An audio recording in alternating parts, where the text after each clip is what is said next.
Hey guys, welcome to Vision Shares. My name is Kash Kulkarni and welcome to the special episode of cryptocurrency, blockchain, and NFT.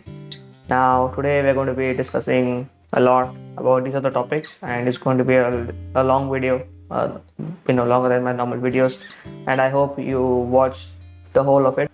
So, first, I'm going to be talking about cryptocurrency, and then we'll get into blockchain, and then I will talk about NFT.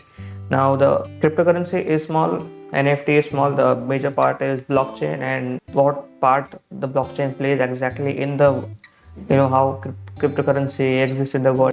So, yeah, let's get to it. Okay, now I've typed out some of the information and also copy pasted from Wikipedia and other sites that I found was helpful. Now, this is a very technical and high level definition, and I wouldn't understand it if I'm not into the computer areas. Like there are many people who are not into the computer related field, so we don't understand exactly what this means. So I'll break it down for you all. Now, digital asset, digital asset is it's an asset that is in a digital format, like it's in the systems, not physically available with us. Designed to work as a medium of exchange, like we can exchange money, where individual coin ownership records are stored in a ledger. Now, this ledger is like in how in commerce we make ledgers to record all transactions. Like on the books we draw ledgers. Many of you must have heard about making ledgers, like putting the transactions and recording them. In the books, this is the same thing except these are digitally made. This ledger is like a database where you store all your transactions that you are making and you record them in a ledger, existing in a form of a computerized database. Exactly, like I said, database. It's a you can call it as a cloud or a virtual place where you can store data. Using strong cryptography is a way of securing your digital assets. You put a lock physically, and in the digital world you lock your digital formats and documents and files using cryptography. You can say it's like cryptography is just the digital way of locking things so that no one can access it very easily. To secure transaction records, like I said, you put transactions and you lock it in the system to control the creation of additional coins. Exactly, so there should be no illegal access by any hacker, so you secure it using cryptography. Now, obviously, if anyone got into that system, they could create, any unlimited amount of coins. So that would mean like unlimited amount of bitcoins. That's stupid, and it would go out of control. And to verify the transfer of coin ownership. Now, like you are the owner, you are the only one who has access to your own coins. So when you're transferring the coin to someone else, it means that you're being verified that you're the exact person who owns these coins and you want to transfer it to someone else. Now there are actually many types of cryptocurrency. I've only typed out only the top 10, as per the market capitalization, which has the most market capitalization in terms of rupees or in terms of dollars. So everyone knows Bitcoin. Then there's Ethereum, Binance Coin, Cardano Coin, Tether, XRP, Polkadot, Internet Computer, Bitcoin Cash. Now, I would want you all to know that each of this cryptocurrency has its own blockchain and it has its own network. It has its own peer-to-peer network, I would say rather.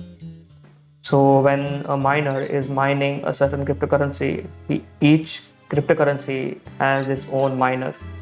Now you'll be thinking why cryptocurrency is coming into the market with such force, why everyone is investing in it and why this is different from stock markets. Now, stock markets is very volatile. Now people invest money in that and then they sell all the stocks that have the minute the market price goes up and they gain a profit. So this causes volatility, that is up and down. The market prices go up and down in the market, except in here in the cryptocurrency market. Normally people don't do this kind of techniques of selling and buying consistently. They just buy a lot of money, like a lot of coins, and they just hold it as part of their assets, and they just wait for the entire market to go up in the upward direction. And the second reason being is that cryptocurrency, unlike stock market, is decentralized. Now, what is decentralized and centralized? Centralized is basically it is being issued by a central authority. Now, the stock markets is being overlooked by the SEBI. and it is governed by the government of India. Whereas cryptocurrency does not have such a centralized authority, it actually depends on all the miners who are holding the ledgers with them. You can't exactly trace, to the point where this was uh, made. All miners who are mining of the cryptocurrency are kind of the mini heads, and they are all integrated and they are connected to each other. So there are multiple points, so you can't tell exactly from where the point is the starting.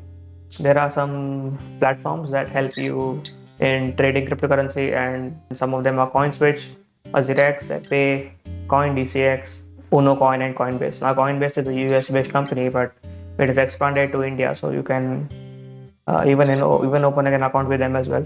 Now, opening an account is very easy. It's all these companies. They are just as you open a stock, like a demat account with stock in the stock market. You open an account with these apps, and then you transfer your money from a bank account to their wallets, and from the wallets you buy the whatever cryptocurrency that you want.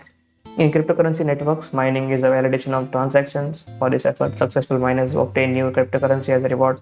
Now, this slide, I put a picture of a computer. It's a supercomputer. It runs a huge amount of processing and computing power. This needs a huge amount of electricity consumption. I'm pretty sure you heard about the GPUs and graphic cards. Like there's a basement full of computers running, all the way like lights running. You can see you can see the picture. Now, what it actually means is that mining takes a lot of consumption, in terms of power, in terms of electricity, in terms of capital investment as well, actually. Now, mining is just like you're supposed to run some certain functions. The miners, they start a certain function and then they solve that function, and this actually is supposed to be done within minutes, and this it takes a lot of processing power. This is why people buy graphic cards, because that is the only way where you can increase your computing and processing power. And this is why now recently in the market who are making graphic cards or making, processing units or processors rather, like all of their chips and all of the GPUs, the prices that they sell the GPUs at have increased like double to triple prices. What they used to sell at suppose $100 are now being sold at $300 because of this. It has the GPUs, the graphic cards have come into shortage because of the demand that people are asking for GPUs or for graphic cards because they want to mine. It's a huge capital investment, like billions and billions of dollars, and then there is a adverse effect in terms of environmental factors, as it affects climate change, because since you're consuming so much electricity, you are actually or they are actually using a lot of fossil fuels to gain this much power and electricity. So this is calling climate change. There's carbon emission, and then there is all the resources that are available with us are being used extensively. In this photo you can see like fox has a different digest, and the red fox jumps over the blue dog has a different digest. Now, as you can see here, in over they put V, and in the third block the over has a U, and in the fourth block the over has E, and they changed the spellings, and you can see like the total digest has changed completely, and this is what happens in the cryptographic hash functions, and why it is so secure, and why it is so tough for hackers to actually enter into hacking into your blockchain. You just basically need to know that it is impossible, or rather very very very difficult, for a random person to hack into your blockchain, because it takes a huge capital investment, and it's only controlled by certain miners, and miners are exactly hackers. They are actually helping the system of cryptocurrency grow. Anyway, let's get to the next point. What is exactly a blockchain? A blockchain is nothing but a chain of blocks. Yeah, right, exactly. It sounds stupid, but it's actually a chain of blocks. Now, what is a block? A block is nothing but a set of records. It can be transactions, it can be names, it can be numbers, anything, addresses, books, whatever. All that, when it is put into one single block, a block is created, and then there are many transactions, many people doing transactions simultaneously, so that So there are many blocks being created simultaneously. So when these blocks are put together, it becomes a chain, hence the word blockchain. Now in these slides, I have put up definitions by Wikipedia and some of them I've typed out. Like in this slide, it says a blockchain is a continuously growing list of records called blocks, which are linked and secure using cryptography. Now, cryptography is actually a way to secure your digital assets, like you use algorithms, and the algorithms actually help in securing your digital asset. Like they use a combination of words and letters, and then they secure it using cryptography. It's just like uh, now, when you create an account in any of the platforms, they ask you to put your email ID or a phone number, and sometimes they ask you to even put a secret question and you answer to that secret question. Now, these are all types of securing your account, and this is actually on the front end, it shows the securing an account, but in the back end, that is in the system, it is actually using algorithms, it is using cryptography to secure your account. Hence, in every block, there is something called as a cryptography hash function. Now, what are these cryptography hash functions? This is actually a type of an algorithm that helps to secure your holdings, that is your cryptocurrency.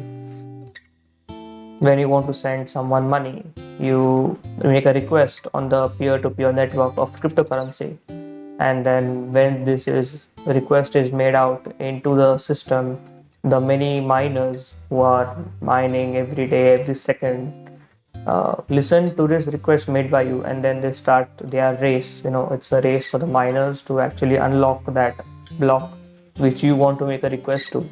So then they use their mining processes to find that block, and once they find that block, and then they unlock the block, and then they make modifications to it. This is all done through algorithms, and the only way to get access to that block is through cryptography and solving that cryptographic hash function.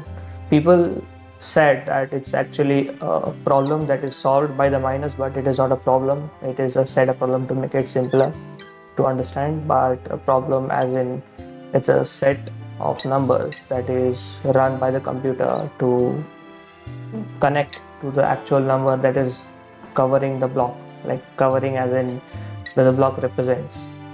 In this slide, it says each block contains a cryptographic hash of the previous block, a timestamp, and a transaction data, generally represented as a Merkle tree. Now, each block has a record of the previous block, like it says here, and it has a timestamp and a transaction data. A timestamp is as in what time the transaction was made or what time the block was modified. All that is recorded in the block. And the transaction data, obviously, the money you want to send to someone, or if you're getting the money from someone, the data is stored in that block.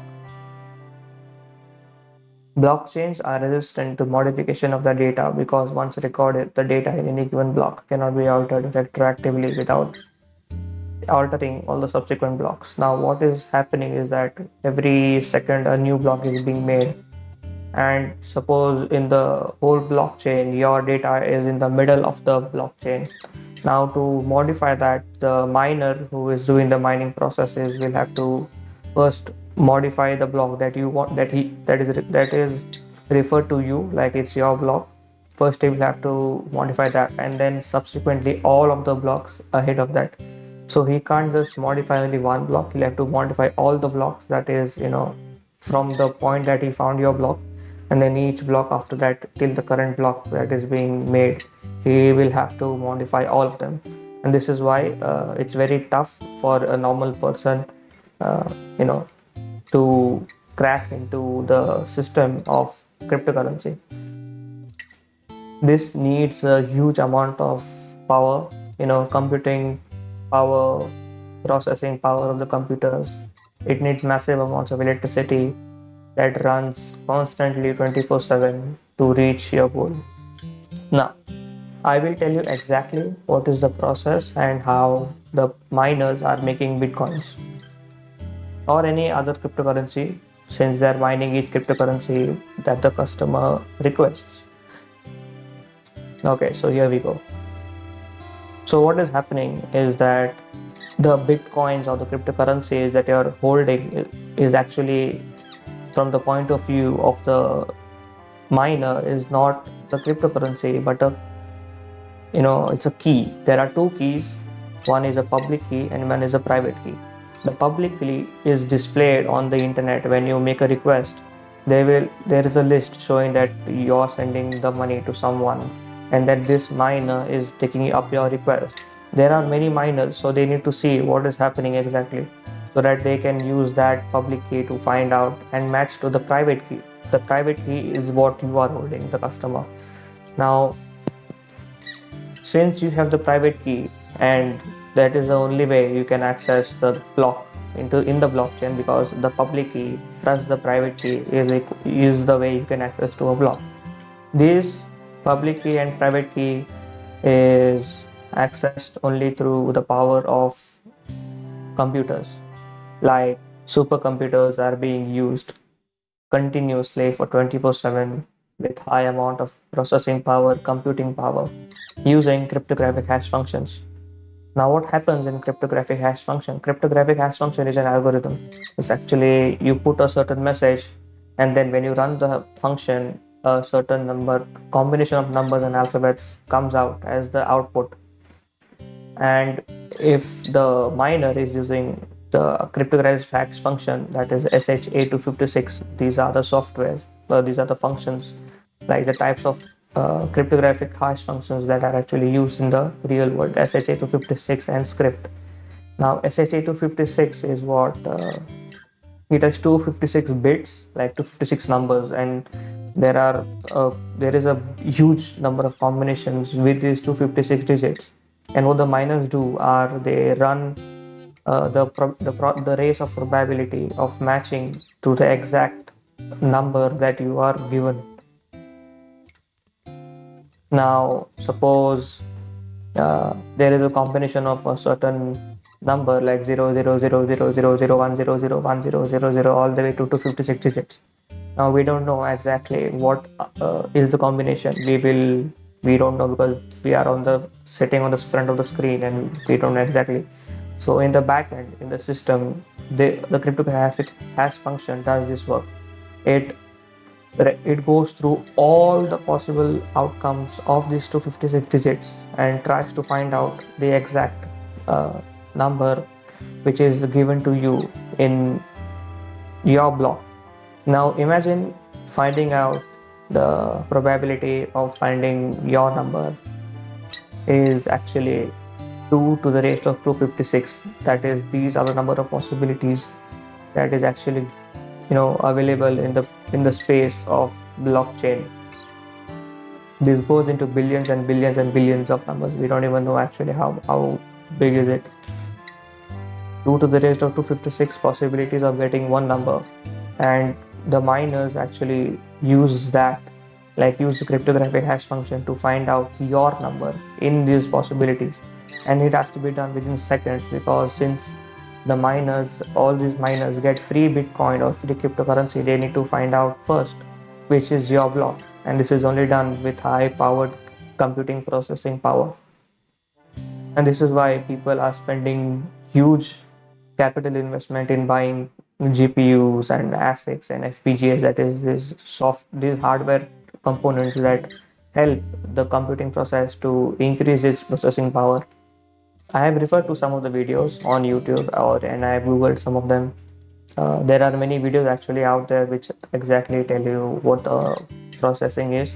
I have given you a brief idea of what it can be, but if you exactly want to know, like in uh, animated views, there are many videos out on YouTube. I would recommend you to go and check them out. I will link the ones that I watched. It's a bit complicated. You may not even understand what is happening exactly, but it's interesting. Even for me, I found it very interesting to learn something new. We learn something new every day, so this is a good learning opportunity for those who are interested into the computer world. Public key, that's a private key. It's equal to the access to the blockchain, and this is all done using the cryptographic hash functions. It's just like, if you and the problem with cryptographic, like It's not a problem. It's actually it's the biggest strength of the cryptography hash function SH56 or script is the main ones that I used is that even a slight change in a letter in the sentence or even any kind of mistake made in the sentence, like suppose if I say my name is Karthik and then I put it in the cryptography hash function, I get a certain number of certain combination of numbers. But if I change it like my name is Lartik, like with an L, the entire number that comes out as the output changes entirely. It's not even similar to the one that I got previously. So this is why it's really important for miners to actually use all the computing power they can use. Now, coming to the point of how miners, reward themselves free cryptocurrency is actually quite sneaky. Actually, like I would say sneaky because they actually just put it in the block, like they just type it out that I need or I deserve or I reward myself this much cryptocurrency, and it goes into the blockchain, and automatically a certain number of cryptocurrencies just comes out of nowhere because they're going to be receiving it at one point of time. So they are like getting free cryptocurrency just for the mining process. So what is happening is like suppose I'm Karthik Kulkarni, I want to send someone money. So I make a request on the peer-to-peer network, and then suddenly all the miners they come to know about my request. Then they start the computing process of finding the block that is related to mine. Once a certain miner gets access to the block that I am using, and then he can like add that request in the blockchain that I want to send someone money, and with that he adds it in that block that I'm going to be sending that mine a certain sum of money for running the process that he ran for giving me access to that block. Like because I'm sending, it's like taking commission, but it's out of nowhere. It's not like I'm paying him extra. It's like I'm sending someone $10, but then the guy who's in the middle is just taking $5 out of nowhere. I would call this as like deferring the payment. Like I'm actually paying him, like the person I want to send the money to, but I will be paying the miner as well, but at a later date. So that becomes like an accrual of the payment that I'm supposed to make, but I'm not actually paying him anything. It's just a part of the system. If you need anything, any kind of help, and if you do not understand what I am trying to explain in this video, I totally understand how you feel. I totally get what kind of face you're making right now because I made the same face when I actually saw a video that explained this whole process. I was like, what is going on? I'm like, how do these people actually get rewarded? I was confused. Like when someone said that they're getting money out of thin air, I was like, what? How is that even possible? You can just make money out of nowhere. And then I asked certain people, and then they responded saying that they actually just type in into the blockchain saying that I am rewarded this much money, and then automatically when they put it into the system, suddenly just it pops up into the wallet out of nowhere. It's kind of crazy. Yeah, true. So yeah, I hope you understood this part. If you need any help, I will always be there. Comment, you know, everything. Comment whatever you feel is needed to be clarified. I will try my best to reply. Yeah, I will reply because I don't have so many subscribers actually. Okay, now let's get on to NFT. Here we go. So, welcome back. Anyway, let's get to NFT, that is non-fungible tokens. Now, what is non-fungible tokens? In the most simplest words, is basically whatever art that you're creating is done it's converted into a digital format. So, what is non-fungible token? Is like normally people have different qualities in them in terms of creativity. Like some people can sing, some people can draw, some people can paint, some people can do designing, some people can do graphic designing, as in like web designing or any kind of designs on the computer that comes out as some kind of animate object. So what does non-fungible token mean is that the people use these creativity and their talents to create something and then sell it online at a certain amount. or price. Since you are the maker and you are the owner, you have an original piece of it. There are a lot of fakes being created, like there's a market for all the fakes that are being sold just so that they can make profits of the originals, like to actually sell the originals but actually not giving the original that you made to the buyers. You like it's a there's a platform where you sell these originals of your creativity and people buy it from you, like with money, like real money, in terms of like not real money but like yeah, they spend money to buy your creativity. And this is normally done using digital currency, that is cryptocurrency. And like the most common currency that is being used is Ethereum. Normally people convert their real cash money into Ethereum, and then they spend a certain amount of Ethereum to buy your NFT that you have put on sale on a certain platform. A NFT is a unit of data stored on a digital ledger called a blockchain, just like a cryptocurrency that certifies a digital asset to be unique and therefore not interchangeable. Like when you're selling your original asset, whatever art that you created, you want to sell it online. Since you do not want a person to fake it, you will sell your own product, but by putting it online and making it an original product that people can buy from you, so that you don't have to sue anybody if anyone is trying to create the exact same thing that you did without your permission. In these times where people can create fakes, duplicates, and without and and use other people's creativity without giving credit or permission, or taking a license without paying them, the original creators, I mean, it creates a big amount of problem for the original creators because they're not recognized, their talent is not recognized. Hence a platform is made where the creators can show their talents in terms of creativity, and those are converted into like proper selling of art. Like you just go to a shop and you buy something physically. The same thing happens here, except that you're just holding a digital asset instead of a physical item. NFTs can be used to represent items such as photos, videos, audio, and other types of digital files. Access to any copy of the original file, however, is not restricted to the buyer of the NFT. While copies of these digital items are available for anyone to obtain, NFTs are tracked on blockchains to provide the owner with a proof of ownership that is separate from copyright. Like I said, people do fakes and they do duplicates, and there's a separate market that people use like to make profits. This is a separate market where you're actually purchasing an original copy without actually buying the original copy from the owner on a platform. Like you won't be copyright strike like people do it on YouTube. Suppose you're posting a song, uh, like you're making a video and you're putting a song in that video. Now on any social media, I guess either it's Instagram or it's YouTube, normally you will see that the songs that you put in those videos are copyright strike by someone, and then the social media tells you to drop, like to remove the video or to edit the song out, and that is because of copyright. So this NFT is actually an original of the original, you can say as such. So it's not like you have the copyright of saying that I own the original item from the owner.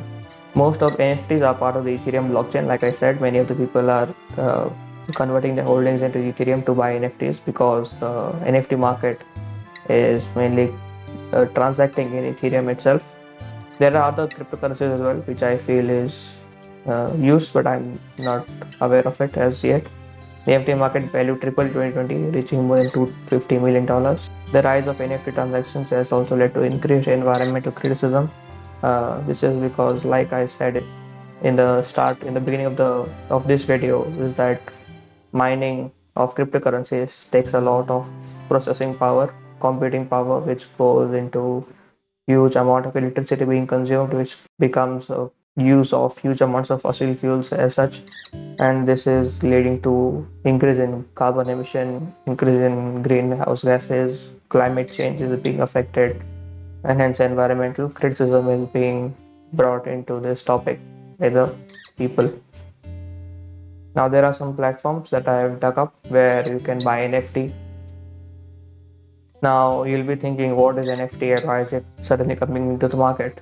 It's because the content creators basically were not being recognized. So this is a platform where their work can be recognized.